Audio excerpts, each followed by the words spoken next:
श्रीं क्रीं श्रीं कुबेराय अष्टलक्ष्मी मम गृहधनं पुरय पुरय नमः। ॐ ह्रीं श्रीं क्रीं श्रीं कुबेराय अष्टलक्ष्मी मम गृहधनं पुरय पुरय नमः।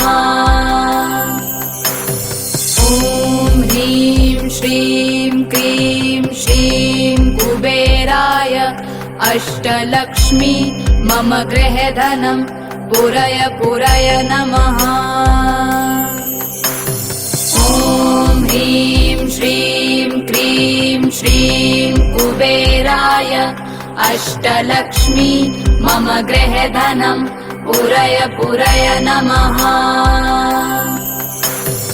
ॐ ह्रीं श्रीं क्रीं श्रीं कुबेराय अष्टलक्ष्मी मम गृहधनं पुरय पुरय नमः।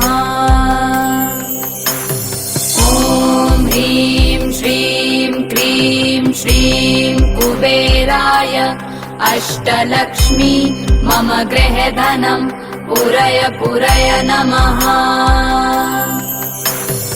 ॐ ह्रीं श्रीं क्रीं श्रीं कुबेराय अष्टलक्ष्मी मम गृहधनं पुरय पुरय नमः। ॐ ह्रीं श्रीं क्रीं श्रीं कुबेराय अष्टलक्ष्मी मम गृहधनं पुरय पुरय नमः।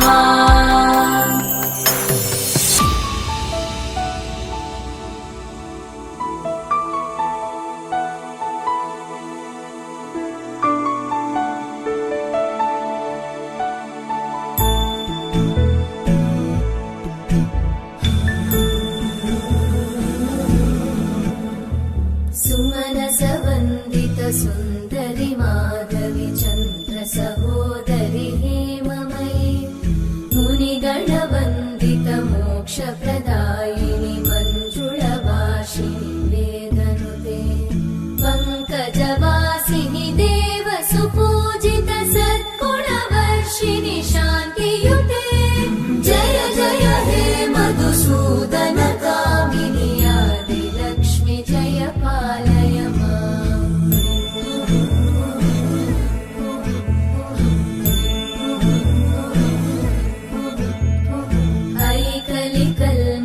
नाशिनि कामिनि वैदिकरूपिणि वेदमये क्षीरसमुद्भव मङ्गलरूपिणि मन्त्रनिवासिनि मन्त्रनुते मङ्गलदायिनि अम्बुजवासिनि देवगणाश्रितपादयुते जय जय हे मधुसूदन कामिनि धान्यलक्ष्मि जय पालय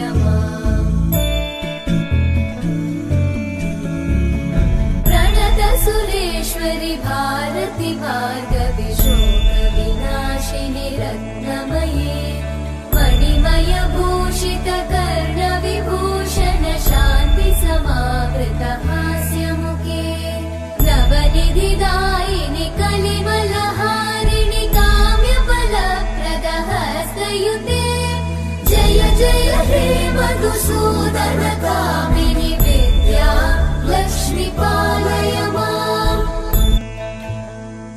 धिमि धिमि धिं धिमि धिं धिमि धिं धिमि धुन्दुभिनाद सुपूर्णमये धुम धुम धुं धुम धुं धुम धुं धुम शङ्खनिनाद सुवाद्यनुते वेद पुराण इतिहास सुपूजित वैदिक मार्ग प्रदर्शयुते जय जय हे मधुसूदन कामिनि श्रीधनलक्ष्मी पालय माम् जय जय हे मधुसूदन